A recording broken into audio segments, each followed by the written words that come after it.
یہ کس کے بیٹے؟ حضرت اسما بنت امیس کے بیٹے ہیں. اور یہ حضرت اسما کون ہے؟ یہ امام حسین کی رضائی ماں ہے، اس لیے کہ امام حسین کو حضرت اسما نے دودھ پلایا، اس رشتے کے اعتبار سے رضائی ماں ہے.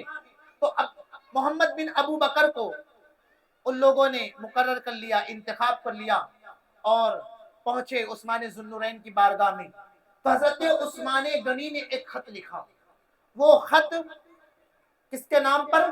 عبداللہ ابن سرا، مصر کے. یہ خط مصر کے گورنر کے نام، عثمان کی جانب سے یہ خط مصر کے گورنر کا نام. میں تمہیں گورنری سے معزول کرتا ہوں، میں تمہیں گورنری سے ہٹاتا ہوں اور محمد بن ابو بکر کو گورنر بناتا ہوں، میں تمہیں معزول کرتا ہوں، سسپینڈ کرتا ہوں. یہ خط حضرت عثمان غنی نے دے دیا اور کہا ٹھیک ہے اب تم لوگ جاؤ، یہ خط وہ گورنر کو دے دینا. اب ان لوگوں کے ساتھ جو ہے نا کچھ صحابہ بھی چلے، محمد بن ابو بکر کے ساتھ کچھ صحابہ بھی مصر کی جانب چلے. اور جب ان کا قافلہ باہر نکلا، کچھ دور پر پہنچے تو انہوں نے کیا دیکھا؟ ایک شخص بڑی تیزی میں سانڈنی پر سوار ہو کے بھاگ رہا تھا، جا رہا تھا. جب ان صحابہ کو دیکھا تو چونک گیا، ان صحابہ کو دیکھا تو چمک گیا، گھبرا گیا. صحابہ کو شک ہوا، مسلمانوں کو شک ہوا کہ یہ کون ہو سکتا ہے. صحابہ اس کا پیچھا کرتے کرتے دوڑے، پکڑے اسے، کہا تو کون ہے؟ تو پہلے تو کہتا ہے میں تو مروان کا غلام ہوں، پھر کہا نہیں نہیں مروان کا نہیں، عثمان غنی کا غلام ہوں. صحابہ کو اور شک ہوا، اس کی تلاشی لی گئی. جب تلاشی لی گئی تو اس کے پاس سے ایک خط ملا. یہ فتنوں کی شروعات ہے، یہ حضرت عثمان ذوالنورین کو شہید کرنے کی پلاننگ ہے. ایک خط ملا اور اس خط میں لکھا تھا کہ حضرت عثمان غنی کے نام پر وہ خط تھا کہ میں نے محمد بن ابو بکر کو یہاں سے بھیجا ہے، تم گورنری سے مت ہٹنا اور محمد بن ابو بکر کو شہید کر دینا. جب یہ خط صحابہ نے پڑھا تو آنکھوں میں خون اتر آیا کہ رسول اللہ کا اتنا معتبر صحابی امیر المومنین عثمان ذوالنورین ایسا کر رہے. یہاں سے کہا کہ جاؤ اس کو معزول کرتا ہوں، تم وہاں گورنر بننا، اور ایسا خط بھیج رہے، ہمیں قتل کرنے کی پلاننگ کر رہے. اس لیے کہ وہ خط میں حضرت عثمان غنی کی مہر بھی لگی ہوئی تھی. اب یہ صحابہ غصے کے عالم میں تھے، جلال کے عالم میں تھے. عثمان جیسا شخص ایسا کر سکتا ہے؟ عشرہ مبشرہ کے پاس آئے وہ صحابہ، عشرہ مبشرہ کو وہ خط دکھایا. عشرہ مبشرہ میں بھی غصہ، جلال کہ عثمان ایسی حرکت کر رہے، عثمان ایسا کر سکتے ہیں. لیکن پھر مولا علی تک یہ بات گئی نا تو مولا علی تو مولا علی ہے جو باب مدینۃ العلم ہے. میرے نبی کہتے ہیں میں علم کا شہر ہوں، علی اس کا دروازہ. علی جو بات کرتے ہیں نا حکمت سے کرتے ہیں، علی کی بات تو پھر بات ہے. مولا علی نے جب وہ خط کو پڑھا نا تو کہا شک کی بنیاد پر کچھ نہیں کہہ سکتے، اس سے بہتر ہے چلو عثمان سے ہم خود پوچھ لیتے ہیں کہ معاملہ کیا ہے، بات کیا ہے. اب یہ صحابہ حضرت عثمان غنی کے پاس پہنچے، حضرت عثمان ذوالنورین کے پاس پہنچے. مولا علی شیر خدا نے فرمایا اے امیر المومنین عثمان غنی، یہ سانڈنی آپ کی ہے، یہ جانور آپ کا ہے؟ کہا ہاں میرا ہے. کہا یہ غلام یہ بھی میرا ہے. کہا پھر یہ خط بھی آپ کا ہوگا، یہ خط بھی آپ کا ہوگا، سانڈنی آپ کی، غلام آپ کا، خط بھی آپ کا ہوگا. عثمان غنی نے خط کو دیکھا تو حیرت ہوئی کہ یہ مہر تو میری ہے لیکن خط میرا نہیں. صحابہ نے کہا کہ یہ کیسے ہو سکتا ہے، سانڈنی آپ کی، غلام آپ کا، اور مہر آپ کی اور تحریر آپ کی نہیں. جب حضرت عثمان غنی نے دیکھا نا صحابہ کو یقین نہیں آ رہا ہے تو حضرت عثمان غنی نے اللہ کی قسم اٹھائی کہ میں اللہ کی قسم کھاتا ہوں یہ مہر تو میری ہے، یہ غلام تو میرا ہے، یہ سانڈنی تو میری ہے، لیکن اس خط میں لکھا ہوا مضمون، اس خط میں لکھی ہوئی تحریر، یہ لکھاوٹ میری نہیں ہے. جب صحابہ نے سنا تو صحابہ کو یقین آ گیا کہ یہ عثمان غنی نے نہیں کیا ہے. جب صحابہ نے اس خط کو غور سے دیکھا تو وہ خط مروان کا لکھا ہوا تھا. مروان وہ ظالم مردود تھا کہ اس کا باپ جو حکم تھا نا، حکم، میرے رسول نے اس کے لیے، اللہ اکبر، میرے رسول نے ایک مرتبہ حضور کی بارگاہ میں آ رہا تھا نا. حضور کون ہے؟ رحمت للعالمین ہے.